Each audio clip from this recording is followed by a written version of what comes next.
Hello and welcome to Escape the J Curve. And boy, oh boy, do we have a great episode for you today. This is episode 15 of Escape the J Curve. I am your host, Rohan Nag, and today we interview Walker Tex. Walker Tex is a Scottish musician who is based out of Ireland right now, and he has about 70,000 followers on Instagram. If you are an aspiring artist or musician, you must listen to this episode. Walker drops value bomb after value bomb today on the episode, and he talks about how to find out what you're truly passionate about, how to balance your 9 to 5 with your passion project, why consistency is the key to everything, why enjoying what you do makes the journey worthwhile, the importance of having low expectations, how artists are good creators but not good marketeers, and how to overcome that. How to use modern tools to distribute your work digitally and focus more on creating. How one key mindset changed helped him reshape his life. And the hidden meaning behind his Instagram handle, Walker Tex 69. So get yourself a big popcorn, strap yourself in. This is going to be a long, beautiful podcast episode. Stay tuned.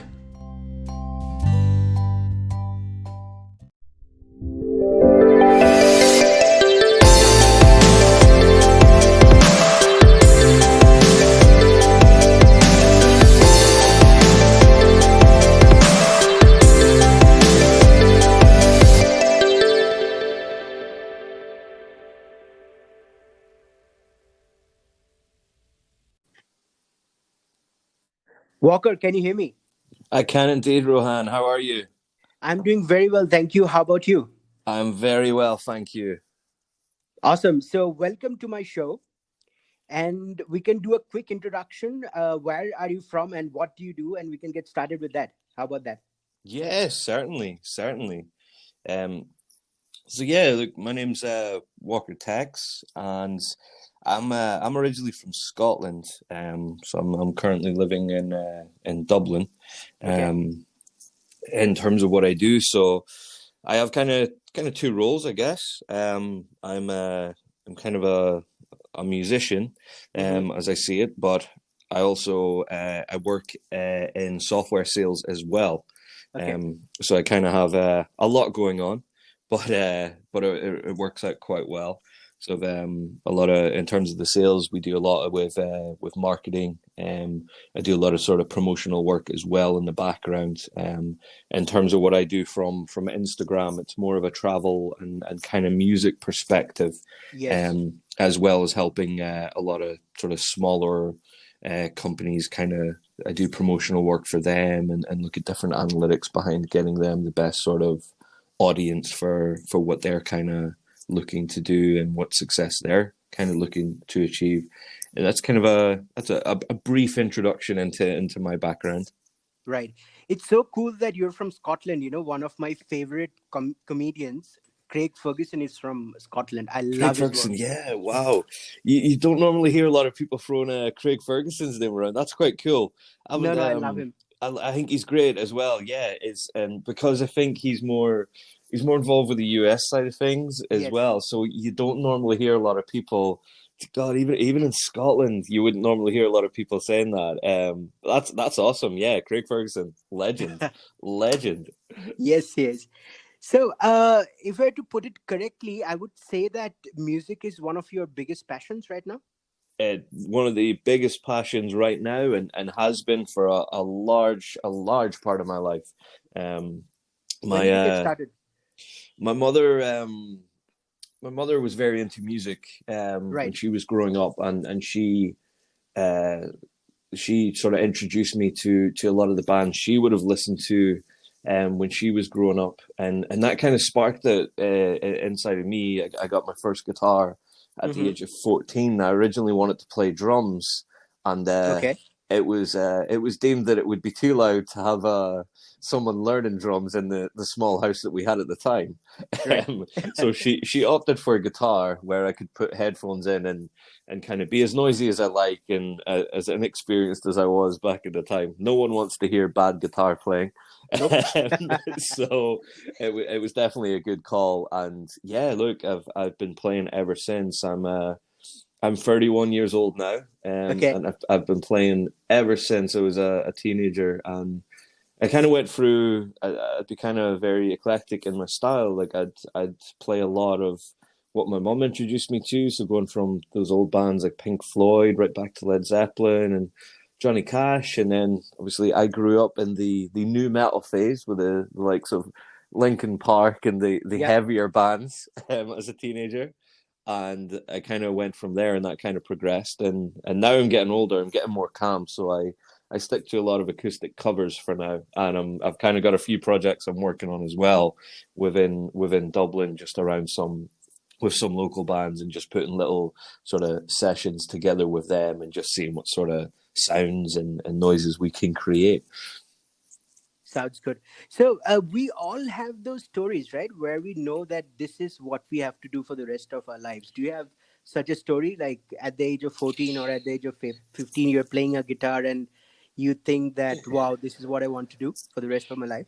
I think for me, like it kind of kicked in slightly later. I think I was around maybe 17, and I Mm-hmm. started playing some very, very local gigs, some coffee shops and different bars. So I lived in Northern Ireland at that time.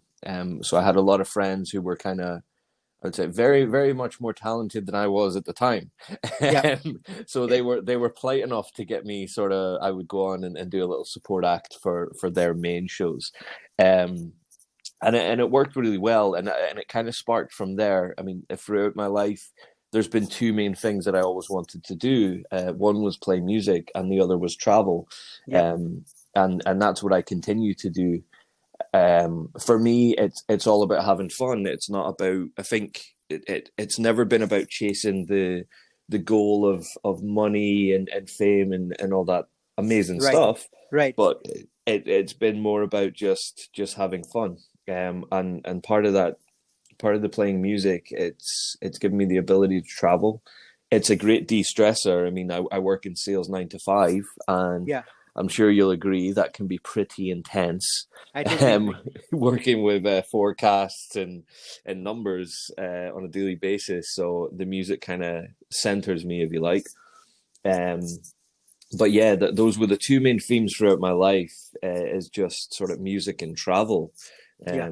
and that's kind of what I knew I always wanted to do. At what level, I never really had an idea or a plan or anything like that. I just knew I wanted to do those things.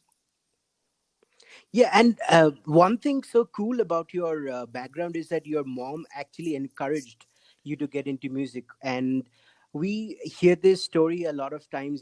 Parents are against people taking up Yeah, careers which yeah, are not mainstream, and they want you to be doctors or engineers or lawyers or whatever. But in exactly. in your case, it was quite different. But did you face any challenges when you wanted to get into music? And if you did, Oh, how did you overcome them? big time. I mean, and even to this point, to this day, I'm still facing challenges. I mean, music's one of those things, and I think with myself, you can be a great musician and a great guitarist, and the genius and the good thing about music is it's always going to progress. Sure. You could learn a style to 100%. There's Yeah. always going to be something that can be added in. There's always going to be that part of personality that you can bring into that piece of music. It's an organic kind of growing thing, and a great creative outlet. I Right. think for me, like it definitely did benefit kind of having my mom encourage it, and look, I might not be a successful artist in the conventional sense, but I can guarantee one thing: I am having fun doing what I'm doing. But the challenge for me is always, if you're doing cover songs in particular, is what I'm kind of doing at the moment. Yeah. So we'll take that for an example. there'll be certain solos or certain parts of songs that I don't know. Like I wouldn't be. I'm an okay musician by my own definition, really. But there's still, if I sit down and play a song, there's a bit of a process goes in, and of course, you look at social media, you'll see the end result. Nobody sees the hours of of pain and Yep. frustration that kind of goes into creating something like that. Yes, there's Um, no overnight success for sure.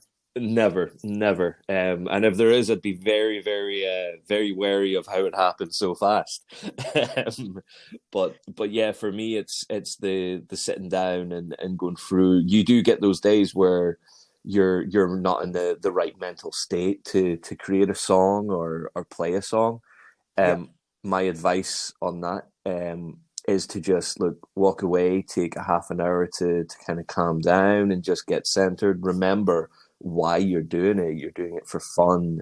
You're doing it to de-stress, and then come back to it.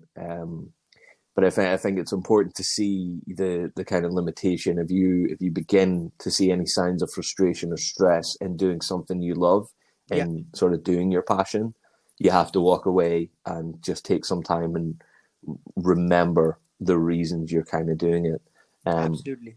but for me, that would be the main sort of frustration. I mean, in this kind of sort of social media oriented world we're in, I think it is somewhat a lot easier than it would have been, say, in the 60s, going through to the 80s, where you had to go to a record label and give them your demo tape. Whereas now we can literally do all this ourselves, do all the promotional work and do everything to a point and get on Spotify and get on these Sure. platforms.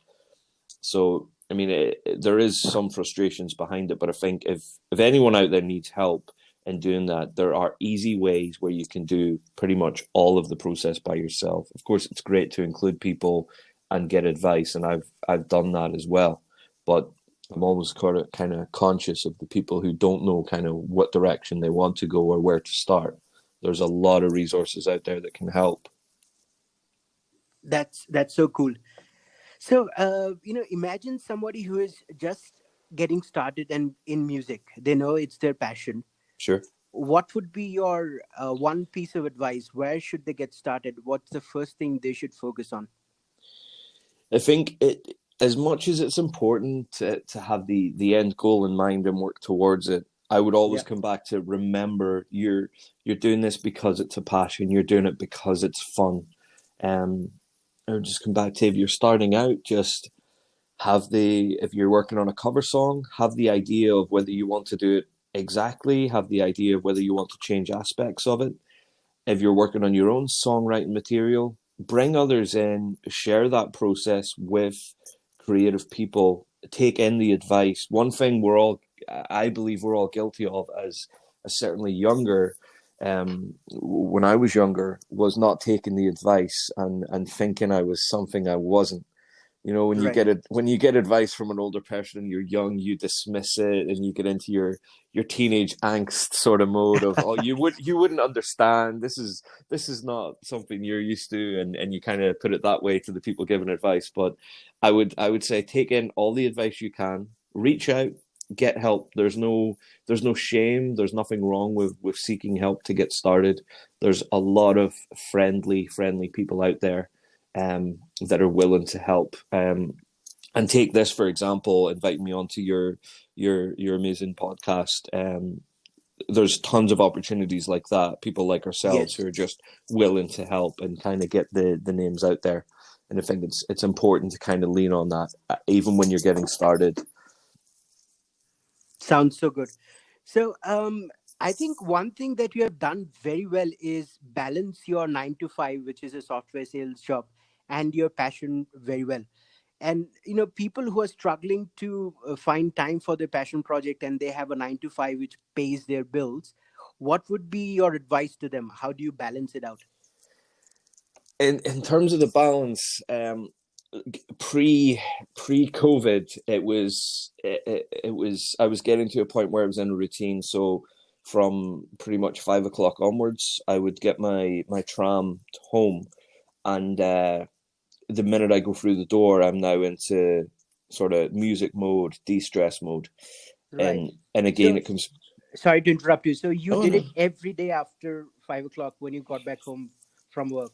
pretty much. Now, not Okay. every day. Like obviously, there's days where you're kind of not feeling it, or you've got other things on. And look, life can be hectic, but if there's a passion in life that centers you, you kind of. I would encourage anyone to find a way to make that work and bring that passion into their life every day. Your mindset will be better for it. You'll be a much more sort of positive, upbeat person. In the like, let's face it, no one enjoys working 8 hours a day at certain types of jobs. If you have found a job in life where you're so happy working 8 hours a day, Yeah. my hat goes off to you. You've definitely cracked the code. For me, I'm still in that phase of balance, and like I say, because it's for fun, I'm not seeking anything out of it. So when you have no expectation, and you get to do these sort of radio shows and podcasts and things like that, you just go in with such a positive attitude towards it, and you're sort of super grateful as well. The balance is Absolutely. hard to find, but it's just a case of you make that time. If it's something you really want to do in life, you'll find the time, and you'll kind of make that time, whether it's a half an hour in the evenings and then you have to relax or do whatever, or whether it's 5 hours. There's no specific formula that I've found to kind of balance it, but I would just advise doing one thing every day. Do your passion at least once every day after your 9 to 5. It's going to help de-stress you after work. It's going to bring you back to that positive mental attitude. Absolutely. And I agree with it so much. It's like consistency is the key. And when I Mm. started the podcast about 2 weeks back, I was putting it off for a couple of months that let's start then, let's start. I don't Yeah, know how many followers I would have. I don't know yeah, how many views I would have. I would probably suck for the first 100 episodes. But when I decided to start it, I am doing it every day. I'm publishing every day. And yeah, good things have happened. I've been able to bring people like you on the podcast, and yeah, just because I have a track record of publishing every day. yeah, So I agree with you. Like consistency is the key. There's no magic formula. You have to do it every day. Schedule a time in your calendar where you want to, focus just on your passions and just do it big day in time. and day out. Yeah, for sure. And I mean, it's kind of, as much as it's all for fun, there is kind of a lot of people, kind of like yourself, I'd imagine, who do have that goal where you've kind of started the podcast very recently, and look, no different. I mean, when it came to even going back a couple of years, beginning to upload, if anyone looks at my Instagram and goes back, Yep. you'll see the quality seems very poor, but I think it's good to keep that there because it shows the progression. And whenever I kind of get into a kind of downer, I look back and kind of track the progression and look at the videos, how they progressed. I mean, for myself, like I tend to ignore the amount of followers or amount of listeners that I would kind of get to an extent, because you then get caught up in it becomes a stressful environment where you're constantly pushing to get more and more involvement. Whereas if you do it in an organic way, you're going to appreciate the people who are listening, because you know that, okay, 1,000 people might have seen the post and only 100 people engaged. Yeah. You know that those 100 people have fully engaged, fully took the time to look at your content and look at what you're conveying in terms of a message. So I would always be conscious of that as well. But I was very apprehensive about putting material up on Spotify, to be honest, and it's very new for me. I think I'm maybe 5 weeks since the first upload to Spotify at this point. Okay. But it took there was a two very important people in my life in the background that that kind of pushed me to it and kind of changed my attitude towards it, from a what if people don't like this or that, or what if I get negative feedback, to a look, you're doing it for you, and that's what's Yeah. important. So push it out there. You never know what happens. And I think if you walk into something with minimal expectation, you're going to be surprised at the results. You're going to surprise yourself with what you can achieve and do. Yeah, absolutely. And I have this great quote to sum up the entire segment, and I forgot who said this, but He said, do something you love every day, and there will Yes. be a time when you suck so little that the product or output would be almost as good as you can hope it to be. Yeah.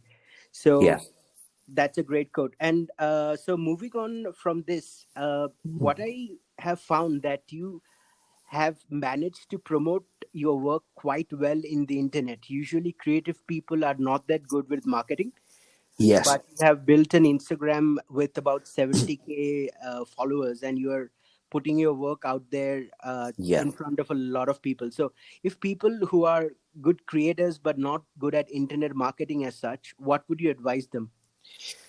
I would I would advise kind of one of the key mistakes I think I made looking back in the early days of beginning to promote and beginning to grow was I stuck to one platform. Mm-hmm. Whereas if you look at anyone who specializes in marketing and content creation, they will tell you to utilize every platform. The Twitter, your kind of Spotify promotion pages, and more recently TikTok is becoming a very rapid promotion tool to get more sort of FaceTime really, Yeah. but it would just be a case of like cross-platform. LinkedIn is a great one for the kind of the higher sort of professionals in certain industries. You can find great contacts on there, and again with Twitter. But it's just look cross platform to promote yourself. And there's a lot of apps out there as well. Like if you find it, well, that's very time consuming on paper if you think about uploading to all these platforms. Because let's face it, there is tons. Which ones do you know are going to be there in a year's time? It's a case of just taking the punt on it and just hoping that they will be there. But there's a lot of apps out there that I would use that kind of combine all those platforms together, and I just schedule a post. What that Wow. allows me to do is just take more time to actually focus on what I'm trying to create in the background. Yeah. So the end result's there. Once I'm done, I put that onto my scheduler in some of these apps, and it'll post it to all the social media outlets. Um, so there is those marketing tools out there, and for me, beginning, I didn't. If it wasn't for me working in sales, I would not have even a basic understanding of how marketing works. There's a lot of digital marketing people I would have sort of coffees with and different conversations with, and they would give me advice on what way to do certain things. And again, reach out to those people. They will be very, very useful to bring into your kind of social circle in terms of getting your name out there and getting some exposure. Sounds good. So, which app or platform are you currently using, or is your most favorite right now, which publishes into different platforms all at the same time? There's there's kind of a few. There's very different sort of scheduler apps. I can't remember. There was one I was using for a while, and the reason I used it was because it was I was able to use it on my actual laptop as opposed to the Mm-hmm. phone. I Okay. can't remember the name of the website, but um, any ones that I find, like I would normally put them up on my story if I find a new one that I think is going to benefit. Like there's more ones that we have from places I've worked before, and they were more from a sales business aspect of things. But we could use them in a way that would work with social media as well. Okay. The name honestly escapes me. You have stumped me. But they are there, and there's more and more each day. It's a case of have a look, see which one works best for you, um, and even in terms of creating sort of posters and different things for the content in general. For that, I use an app called Canva, Mm-hmm. um, and it gives you sort of you can get anything from a regular flyer to an actual big poster, and they work a lot with the different formats from these social media platforms. So Right. you'll get the right ratios in terms of screen sizes, and they'll push out. You can alter the images, you can bring in transitions, and go from just a static image to a motion sort of image. I use those as sort of the little promo pieces that I'll put up as well. But Canva is a very good resource, especially if you're not sort of design creative orientated. It lays a lot of templates out for you, and you can put your own flair to them, and you'd be quite surprised how easy it can become. Absolutely. And one of the tools that I use, it's called repurpose.io. So what it Mm, does, it takes my audio podcast and converts into a video format and uploads it on YouTube. You just have to create Wow. a Yeah. workflow and press a button, and then it automates everything. So that's one cool tool that I use.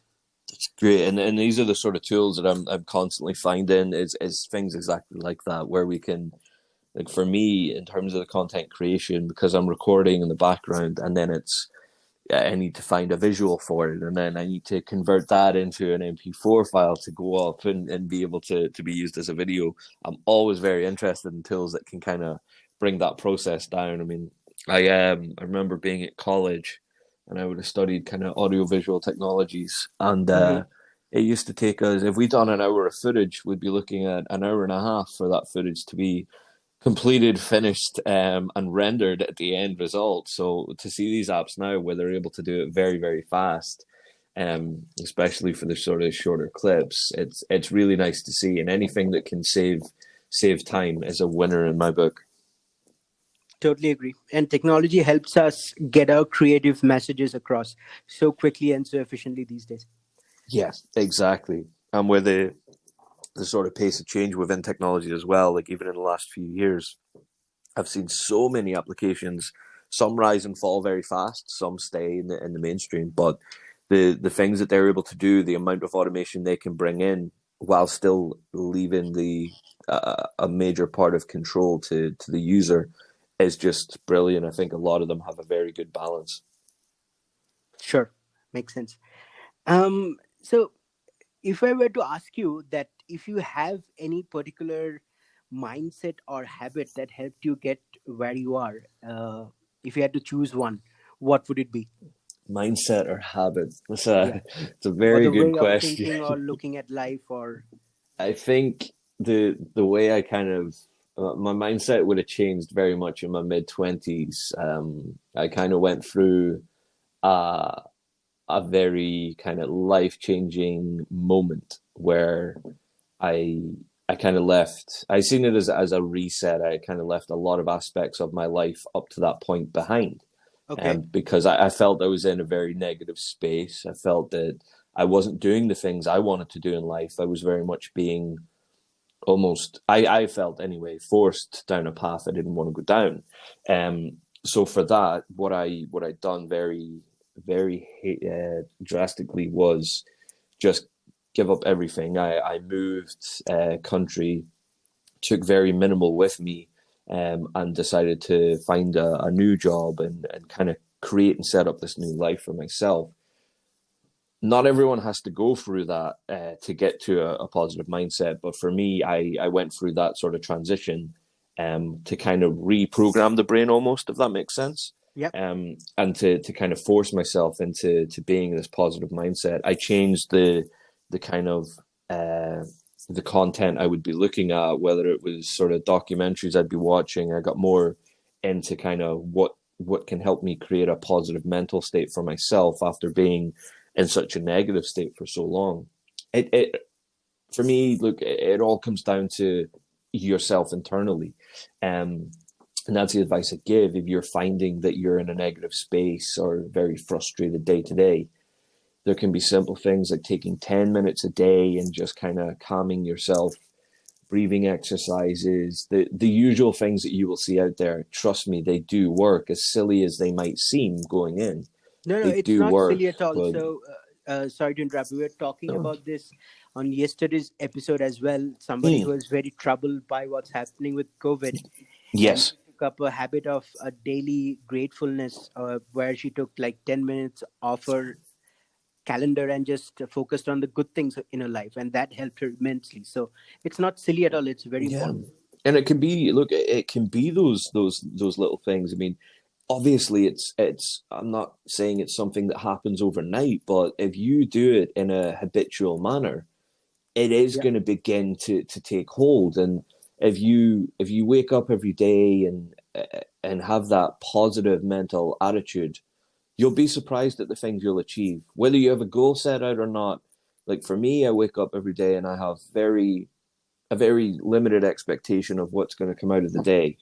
And Mm-hmm. what I find is that gives me the ability to, when the day is done, look back in the day and kind of think, you know what, that was a great day because I had no expectation and I kind of let I kind of let it guide me organically, in a way, which sounds very very spiritual. But it kind of works for me personally. I have minimal expectations, so I'm always very surprised and very grateful for what has happened. And I can sit here now and say over the past couple of years and the changes I've went through, I'm definitely got a better mindset. I still get stressed. I still get frustrated every now and again. We all do. We're all human. Yep. But I think for the most part, in terms of where I was when I was coming out of my early 20s, I'm a much better person. Now, maybe it is something that comes with age as I've gotten older, Sure. um, but you do get to that point. I think from my personal experiences, the more you are into meditation or gratefulness or things like that, I think the intensity and the frequency of the negative emotions go down over time. Yeah, You don't experience them as frequently and you don't experience them as intensely. So that happens when you are meditating, for example, on a regular basis for a long period of time. yeah, and that's something I think if we go back to advice that you kind of take from older people when you're a teenager, that is one that I certainly wish I followed very early on. Getting into things like yoga and doing the meditation and different breathing exercises. As a kid, you think you know better, and that the generations are going to be different in that sense. But ultimately, once you hit a certain point, you realize the error of your ways and kind of look back and think, "Oh, I wish I'd done that sooner." But life happens that way, and I think the key is just to be pleased with your own progression. You can always change your life at any moment in time. Yep, I'm a firm believer in that because I have done it a couple of times now. Um, and I think to be able to do that and look back, you see how strong you are as an individual, and you see how far you've come, and what can actually be achieved by making a decision like that. absolutely. And lastly, if you were to pick an adjective that people would describe you by when you're gone, what would that be? I know it's kind of deep. Ooh, ooh, uh, I think I don't know. It's always tough to kind of look at yourself, yeah, in that way, in an inward perspective. I I would like to hope that people would just kind of describe me as very, just I guess very kind of well natured, very kind, very timid, very laid back. Always, Okay. I like to be very laid back in life. I mean, if a situation arises, I don't like to just jump on it and fly off the handle and get dug in. I'd rather take a step back, look strategically, and then approach whatever problem or whatever life's thrown at me in that sense. And I'd hope that a lot of people would kind of get that from me in terms of the advice that I would give and the way I kind of am day to day. Wow. Thanks That's so as much. good as an Yeah. answer as I can as I can give. I don't think there's any sort of one word or anything like that, but that would be my sort of thought process on that one. Sounds good. So I believe we are at the end of the podcast now. Thank you so much for coming on. It was a fascinating conversation. And Yeah. if people want to reach out to you or find you on the internet, how can they do so? Yeah, look, firstly, thanks very, very much for having me. This has My been great, pleasure. and I love doing these sort of podcasts. I love being able to offer advice and help out and meet wonderful people like yourself. If anyone wants to kind of check out, I'm on Spotify. You'll find me under Walker Tex as the artist name. I have a Hmm. few covers on there. Um, you'll also get the link to my Instagram page on there. Feel free to reach out on Instagram. You'll find me under Walker Tex 69. Yeah, look, reach out if you're any questions about getting started, promotion, anything. I'm always happy to help, and I do it very, very easily for people. Walker Tex 69, is that what you said? Yeah, that's the Instagram handle. So yeah, you'll find me there. Feel free to reach out. Yeah. Any particular reason for using 69 as your So yeah, username? I get a lot of questions on that, and there's actually And this you should. there's So there's a very sweet reason which always I throws people. uh, The reason is my mum was born in 1969. oh, That's what I'm going with. okay. I believe you. Yeah. Yeah, listen, thanks, man. Thanks for coming on the show. It was a great show, and I hope to have you on at a future episode I very would. soon. I'd be more than Great time. happy to come back. We'll be putting this up in some people's stories, so that we can get a few people to definitely get more involved with yourself as well. But look, thanks very Absolutely. much for having me. I really, really appreciate it. My pleasure. Thanks for coming on. Bye bye. Thanks very much, buddy. Bye.